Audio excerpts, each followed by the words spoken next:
The prestigious Millbrook College, nestled in a quiet, picturesque town, was a place of knowledge, passion, and subtle competition.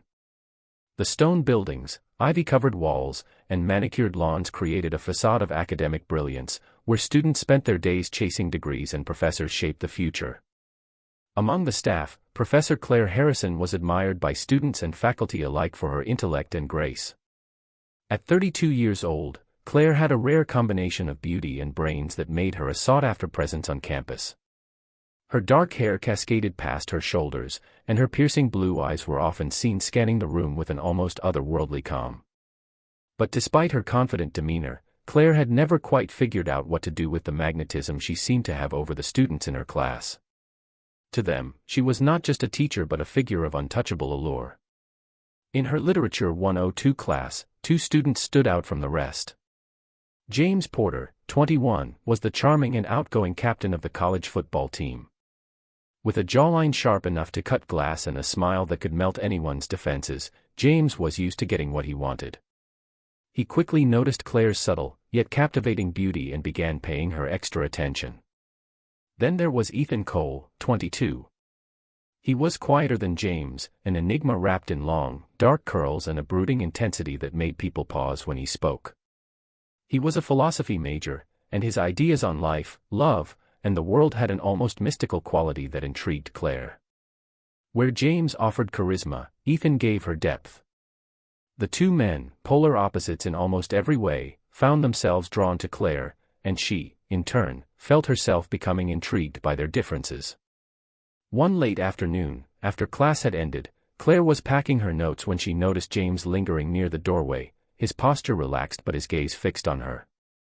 She had become accustomed to his presence, yet something about the way he looked at her now seemed different, almost possessive. "Professor Harrison," James said with a smirk, stepping into the room. "I hope I didn't keep you from anything important." Claire smiled, trying to maintain the professional distance she always kept with students. "No, not at all. Just finishing up some grading." James leaned against the desk, his eyes gleaming. "You know, you're not like the other professors here. You actually make the material interesting. I really appreciate that." Claire tilted her head, amused. "That's what I'm here for, James. To make literature come to life." He stepped a little closer, his tone turning more personal. "Well, you've definitely come to life for me, Professor." He paused, a playful smile tugging at the corners of his mouth. "Maybe I could show you how the world looks from my perspective sometime. Away from all these books." Before Claire could respond, the door to the classroom opened, and in walked Ethan. His eyes met Claire's, and for a brief moment, she felt an unsettling pull toward him, something deeper, something that made her heart race. "Everything okay in here?" Ethan asked, his voice calm yet carrying an unmistakable weight. It wasn't a question of concern but one of observation. Claire blinked, her mind quickly shifting back to her role as a professor. "Yes, all fine, Ethan. Just wrapping up." James shot Ethan a quick glance before turning his attention back to Claire. "I'll let you get back to your grading," he said, his smile never wavering as he stepped out of the room, leaving behind a lingering tension that Claire couldn't shake. Ethan lingered in the doorway for a moment longer, then slowly closed it behind him, his eyes never leaving Claire's.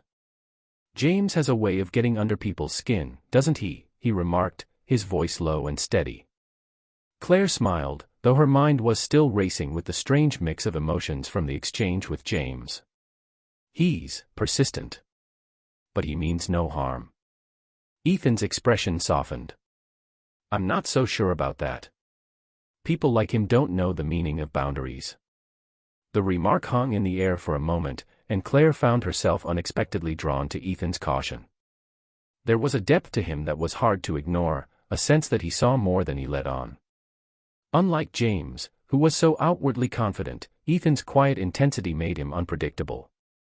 She broke the silence with a soft laugh. "I think you're just being paranoid." "Maybe," Ethan said with a half-smile, turning to leave. But before he stepped out, he paused. "Just be careful, Professor. Some people don't always play by the rules." With that, he was gone, leaving Claire to ponder his words. As she returned to her grading, she couldn't help but wonder, what was it about James and Ethan that made her feel so unsettled? In the following weeks, the relationship between Claire and her two students began to shift. James, still the charismatic athlete, continued to shower her with attention. He would often stop by her office after class, sending her flirty text messages that were hard to ignore. Despite his playful demeanor, there was an intensity to his interest that began to unsettle Claire. He had begun to make subtle advances, always under the guise of friendship. He would joke about taking her out for a drink after class, insisting that it was a way to unwind from the stress of grading papers. Claire, though initially flattered, began to sense that James's motives went beyond casual conversation. She hesitated to entertain the idea, knowing it could cross a line. But she couldn't deny the pull he had on her. Ethan, on the other hand, kept his distance. But in the classroom, he made his presence known. His deep philosophical questions about literature, life, and the human condition kept Claire engaged in a way that felt intellectually stimulating. Their discussions often carried on long after class ended, and Claire found herself looking forward to their conversations. There was an unspoken connection between them, a quiet understanding that felt profound. One afternoon, after class, Claire found herself alone in her office, reflecting on her complicated emotions. She heard a soft knock at the door and looked up to see Ethan standing there, his usual calm expression in place. "Can I help you, Ethan?" she asked, trying to mask the flutter in her chest. "I hope I'm not disturbing you," he said, stepping inside. "I just wanted to talk about the last lecture. You mentioned something that sparked an idea I've been thinking about for a while." Claire gestured to the chair across from her. "Of course, come sit down." As they dove into a deep discussion about the nature of art and philosophy, Claire realized just how much she appreciated Ethan's company. He didn't push or pressure her, he simply shared his thoughts in a way that made her think differently about the world. But as their conversation continued, she began to notice that his words were becoming more pointed, more intimate. "I've always admired how you challenge my thinking, Claire," Ethan said, his voice softening. "You make me see the world in a way I hadn't considered before." The words, though innocent on the surface, struck a chord with Claire. There was an underlying current to them, one that suggested something more than just intellectual admiration. She found herself wondering if Ethan's interest in her went beyond the classroom. As the days passed, both James and Ethan continued to show her attention, but the feelings Claire had toward them began to shift. James's flirtations became more direct, while Ethan's subtle intensity left Claire feeling both drawn to him and fearful of what might happen if she allowed herself to become too involved with either of them. But what Claire didn't know was that the relationship between James and Ethan was about to spiral out of control. The tension between the two young men was growing, and soon it would lead them down a dangerous path, a path that would ultimately change everything for Claire. As the weeks went by, Claire began to sense a growing unease within herself. The attention she was receiving from both James and Ethan was no longer just a flirtatious game, it was something more, something darker that threatened to pull her into a web of emotions she wasn't sure she could handle. James continued his pursuit, always finding ways to get closer. Whether it was showing up at her office with a coffee in hand or lingering after class with an excuse to chat, Claire found herself flattered but also increasingly uncomfortable. There was an undeniable chemistry between them, but Claire couldn't help but wonder if it was merely the excitement of being desired by someone so confident, or if there was something deeper she was missing. One evening, James texted her, "You know, I've been thinking about you. I can't help it, Claire. Every time I see you, I feel like I'm drawn into your world, and I want more." Claire hesitated. She knew she should set boundaries. She had to. But the truth was, she found herself savoring the attention, the feeling of being seen and admired. She didn't respond immediately, choosing instead to focus on her work. Just as she began to put her phone down, another message arrived, this time from Ethan. "I think you've been avoiding me. We need to talk about something important, Claire. I'm not sure what you're doing with James, but it's messing with your focus. You're distracted." Asterisk. Claire stared at the message for a long time. Ethan's words carried a weight she wasn't prepared to confront. She had always felt something deep and unspoken between them, but now it was clear that Ethan wasn't just observing, he was watching, waiting, and perhaps even warning her. The next day, after class, she found herself alone in her office when Ethan appeared in the doorway, his dark eyes intense as they met hers. "I need to speak with you, Claire," he said, his voice laced with a mixture of concern and something else, something deeper. Claire motioned for him to enter, but before he could speak further, James walked in, as if on cue, with his usual confident swagger. The tension in the room was palpable as both men regarded each other silently, each measuring the other with a sharp gaze. "I thought I'd catch you alone," James said with a smile, his tone casual but carrying an underlying possessiveness. "I hope I'm not interrupting anything." His eyes lingered on Ethan, who stood still, his expression unreadable. Ethan narrowed his gaze but said nothing, his attention shifting back to Claire. "We need to talk," he repeated, his tone firm, his eyes now locking with hers. "James is distracting you from what really matters." Claire felt a rush of conflicting emotions surge through her. The two men were pulling her in different directions, each offering something she didn't fully understand but knew she wanted. It was an intoxicating mix of desire, curiosity, and danger. "I'm fine," Claire said, her voice coming out softer than she intended. "I'm just trying to balance everything." James, ever the charmer, stepped closer to her, his hand gently resting on the desk. "I don't know, Claire. I think you could use a little break." His voice dropped to a whisper, his eyes flicking toward Ethan. "Maybe I can help you unwind." Ethan's eyes darkened, and his jaw tightened. He took a step forward, his presence imposing. "Don't play games, James," he said, his voice low and filled with an edge. "You're crossing a line." Claire's heart raced as the atmosphere between the two men grew more charged. The tension was palpable, and for the first time, she realized just how dangerous this situation had become. She didn't want to choose between them, but the pressure was mounting, her desire for both of them was only growing stronger, and yet, she couldn't ignore the fear creeping into her heart. "I think both of you need to leave," Claire finally said, her voice firm. She stood up, a sense of finality in her words. She had to regain control. She couldn't let either of them dominate her life. James hesitated but finally nodded, a smirk playing on his lips. "All right, Claire. But you know where to find me when you're ready." With that, he turned and left the room without another word. Ethan stood still for a moment longer, his gaze fixed on Claire with a quiet intensity that made her skin prickle. "I warned you, Claire. You don't know what you're dealing with. James, he'll drag you down with him if you let him." Claire felt a chill run down her spine, but she refused to acknowledge the fear that was settling in her chest. She wasn't some helpless woman caught in a game. She was a professor, and she could handle this. "I can take care of myself," she replied, her voice steady, even though her heart was racing.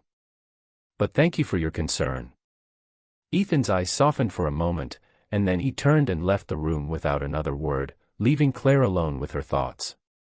The stage had been set, Claire was caught between two men, two worlds, each pulling her deeper into their web. But what Claire didn't realize was that this delicate balance was on the brink of destruction. What began as an innocent attraction was about to spiral into something far more dangerous. It wasn't long after that moment of tension that Claire began to succumb to the pull of both James and Ethan, though for different reasons. The admiration and desire she felt for them became overwhelming.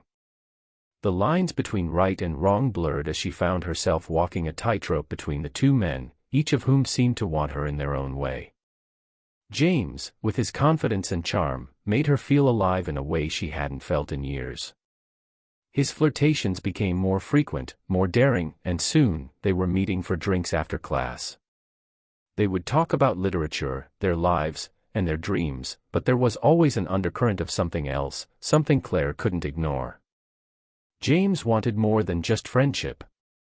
One night, after a few too many glasses of wine, their conversation became more intimate, and before Claire could stop herself, they kissed. The kiss was electric, the kind of kiss that sparks a fire inside you, a fire that quickly consumed them both. It was messy, urgent, and driven by a desire that neither of them could suppress. The next morning, Claire woke up in her bed, the remnants of their passion still lingering in the air. She wasn't sure what to make of it. Was it a mistake? Or had she simply given in to something she had been craving all along? As she lay there, contemplating the events of the night before, her phone buzzed on the bedside table. It was a message from Ethan. Asterisk, I know what happened between you and James. Don't think I don't see what's going on. You're making a dangerous mistake. Asterisk. Claire stared at the message, her heart racing. Ethan knew. Somehow, he had found out, and now she was faced with an undeniable truth: her actions had consequences, and the fallout from them would be more complicated than she had ever imagined. Days after the kiss, Claire found herself spiraling into confusion. The taste of James lingered on her lips, but the taste of guilt weighed heavily on her heart. Ethan's words echoed in her mind, asterisk, you're making a dangerous mistake. Asterisk, but what did that mean? Was she really in danger, or was Ethan just jealous, trying to control her? The affair had been thrilling, no doubt about that, but it also felt like a trap she was walking into. James was everything Ethan wasn't: charming, bold, and relentless in his pursuit. He had given her attention and affection in a way she hadn't experienced in years, and now she was caught in the aftermath of a decision she wasn't sure she could undo. But Ethan was always there, lurking in the background, watching her every move. The warnings had started to feel less like advice and more like threats.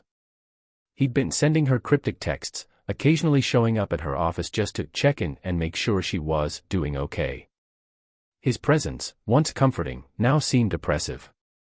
There was something unsettling about the way he would look at her, almost as if he knew something more than he was letting on.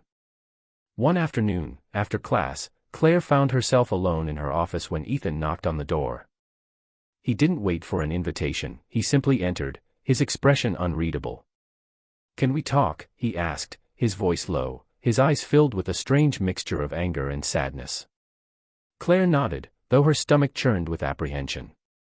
She had no idea what was coming next. Ethan stood in front of her, pacing slightly as he spoke. "I know you're seeing James. I know what happened between you two." Claire felt a jolt of panic surge through her. How had he found out? She couldn't keep her secrets hidden forever, but she hadn't expected Ethan to find out so soon. "Ethan, please," she started, trying to keep her voice steady. "It was a mistake. It's not what you think." But Ethan wasn't listening. His voice grew harder, more forceful. "Don't lie to me, Claire. I know exactly what you've done. You betrayed me, after everything I've done for you." Claire tried to interject, but he cut her off.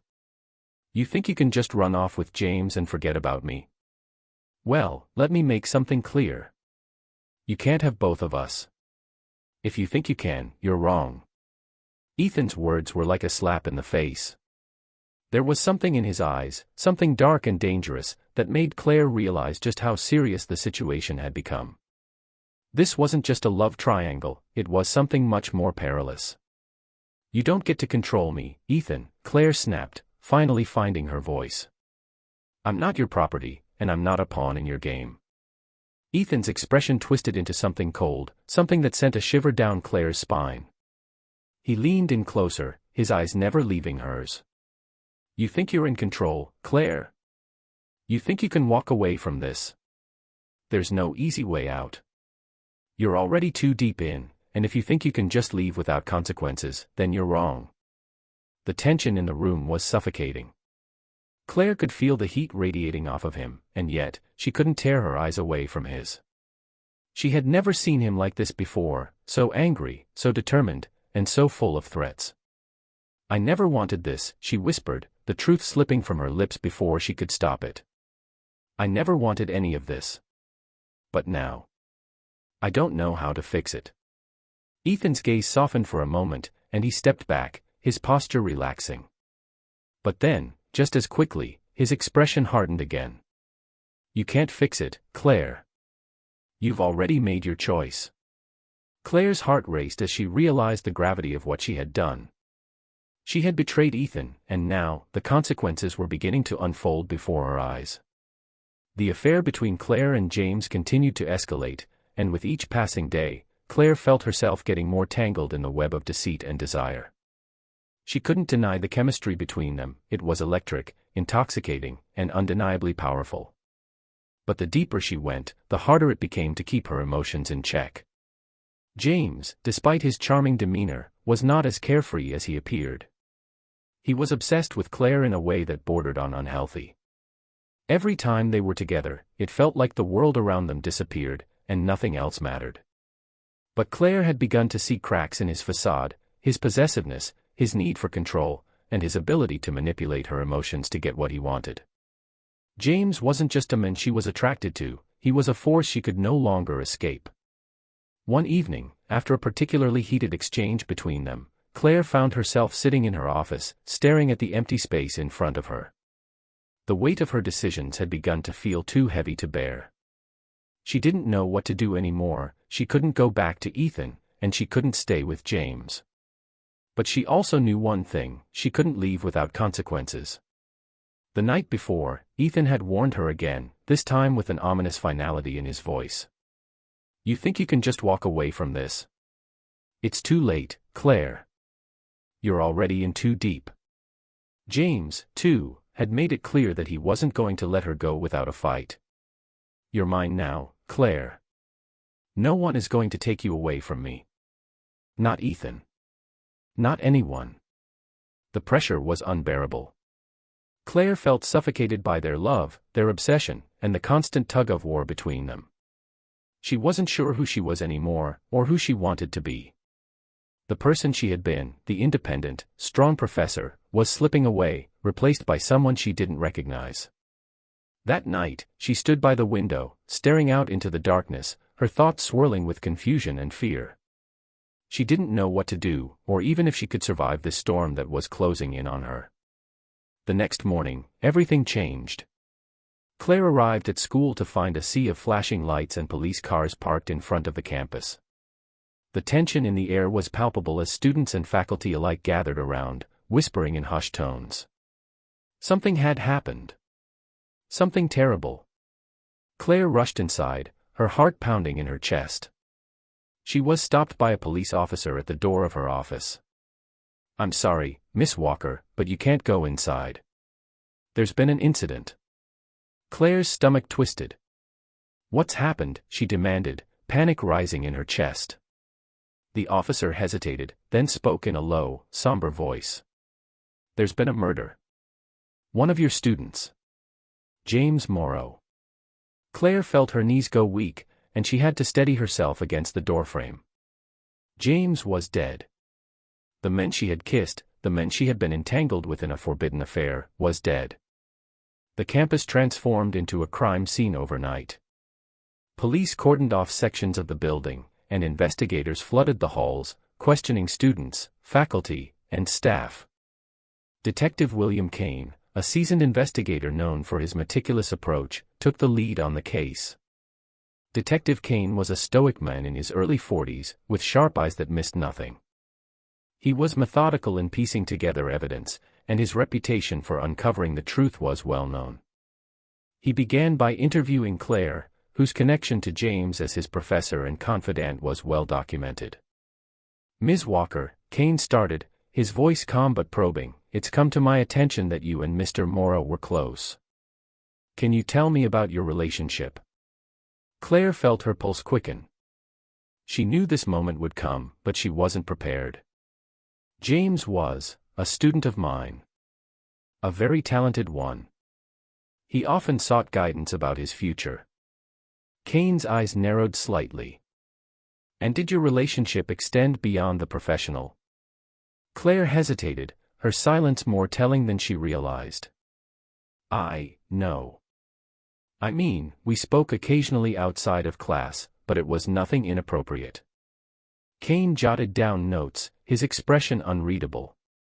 You'll understand if I need to verify that, Ms. Walker. Several students mentioned seeing you and James together frequently. Some even suggested there was tension between Mr. Morrow and another student, Ethan Carter. At the mention of Ethan, Claire's heart sank. Tension?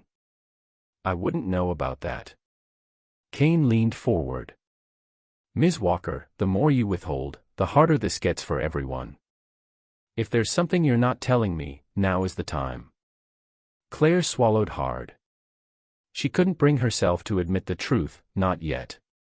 Meanwhile, Ethan was also brought in for questioning. His demeanor was calm but cold, his answers calculated. James and I didn't get along, he admitted, but I'd never hurt him. If you're looking for suspects, you should start with the people who couldn't resist him. Kane noted Ethan's words carefully, sensing there was more to the story than Ethan was letting on. Detective Kane delved deeper into the lives of James, Claire, and Ethan, piecing together their tangled relationships. As evidence emerged, a clearer picture began to form. Forensic analysis revealed James had been killed in Claire's office the night before. The cause of death was a single stab wound to the chest. The weapon, a letter opener, was found in a nearby trash bin. But the most damning discovery was the fingerprints on the weapon, Ethan's. When confronted, Ethan claimed innocence. I didn't kill him. Yes, I was angry with James, but I'd never do something like this. Someone is framing me. Kane wasn't convinced. Your fingerprints are on the weapon, Ethan. That's hard to explain away. Ethan clenched his fists, frustration etched across his face. James and I had an argument that night, but when I left, he was alive. I don't know how my prints got on that knife, but I didn't kill him. At the same time, Claire's behavior began to raise suspicions. She was evasive during questioning, her alibi weak. Witnesses reported seeing her and James arguing earlier that week, though the details were unclear. Kane continued to probe, determined to uncover the truth.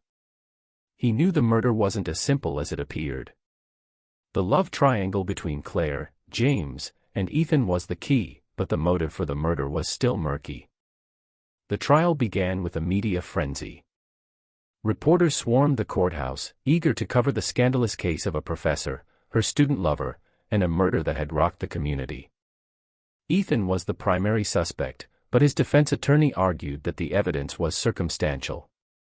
The prosecution wants you to believe that my client killed James Morrow in a fit of jealousy, the attorney said during opening statements. But where's the motive? And why would Ethan, who has no history of violence, suddenly commit such a heinous act? The prosecution painted a different picture. Ethan Carter was consumed by jealousy. He felt betrayed by Claire Walker and enraged by James Morrow's relationship with her.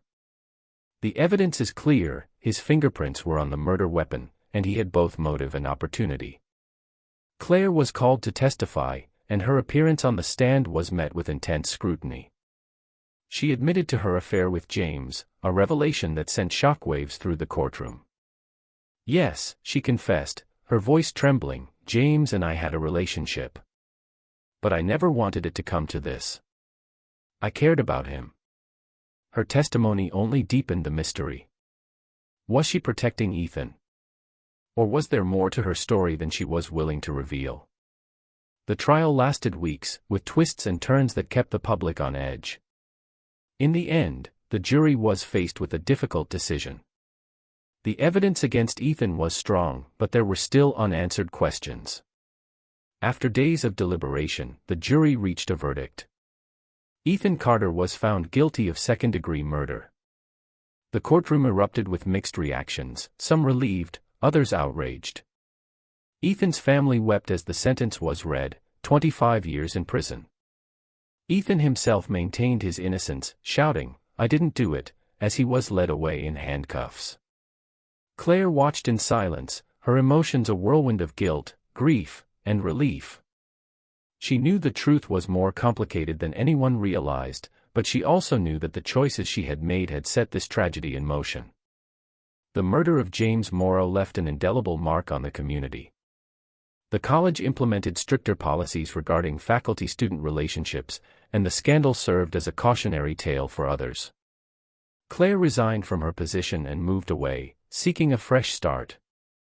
But the memories of James, Ethan, and the events that unfolded would haunt her forever. The case became a symbol of the devastating consequences of unchecked emotions and betrayal. Detective Kane, though satisfied with solving the case, couldn't shake the feeling that some truths had been buried alongside James. The story ended with a somber reminder: actions have consequences, and the choices we make can change lives in ways we never anticipate.